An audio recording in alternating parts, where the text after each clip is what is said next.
নাটোর ১ আসনের বিএনপির প্রার্থী ও বিএনপির মিডিয়া সেলের সদস্য ব্যারিস্টার ফারজানা শারমিন পুতুল বলেছেন, বাংলাদেশ একটি নতুন পথে যাত্রা শুরু করতে যাচ্ছে। ১৯৭১ সালের পর থেকে ২০২৪ সাল পর্যন্ত যে চিত্র বাংলাদেশে ছিল, ২০২৬ সাল থেকে একটি পরিবর্তিত চিত্র নিয়ে সামনের দিকে এগোতে যাচ্ছে। আর সেই উন্নত এবং নিরাপদ বাংলাদেশের পথিকৃৎ হবেন আমাদের চেয়ারম্যান তারেক রহমান। শনিবার নাটোরের বাগাতিপাড়া পাইলট উচ্চ বিদ্যালয় মাঠে আয়োজিত এক নির্বাচনী জনসভায় তিনি এসব কথা বলেন।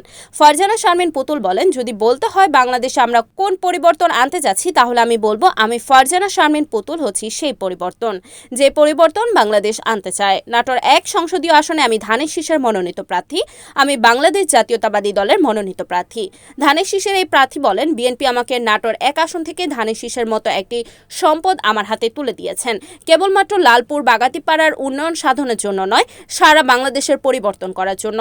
আগামীর বাংলাদেশের রূপরেখা তুলে ধরে তিনি বলেন, ধানের শীষের বীজ এখানে বপন করা হয়েছে। ভবিষ্যতে যে রাজনীতি হবে, পরিচ্ছন্ন রাজনীতি হবে। তারেক রহমান যে রাজনীতি প্রতিষ্ঠিত করতে চান, যে পরিবর্তিত রাজনীতি প্রতিষ্ঠা করতে চান, একটি ইয়ত আছে, জেনজি আছে, ইয়াং জেনারেশন আছে, যারা একটি সময় বলতো উই হেট পলিটিক্স।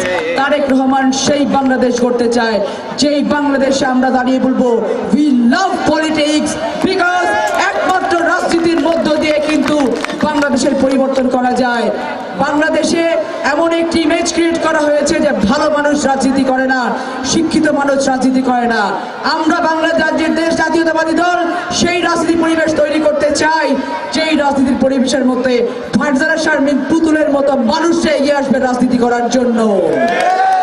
আমরা বাংলাদেশে বলতে চাই যে পরিচ্ছন্ন রাজনীতি আমরা তৈরি করতে চাই, পরিবেশ তৈরি করতে চাই।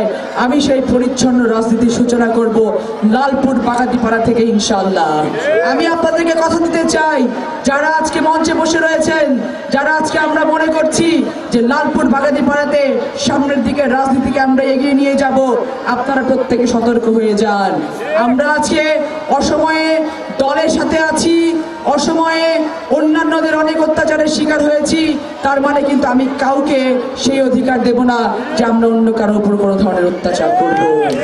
এ সময় প্রধান অতিথি হিসেবে উপস্থিত ছিলেন বিএনপির রাজশাহী বিভাগীয় সাংগঠনিক সম্পাদক Syed Shahin Shawkat.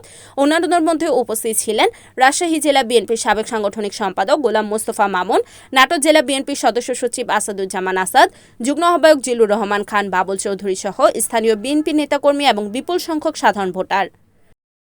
Report AZ Sujan, NAN TV, Natore.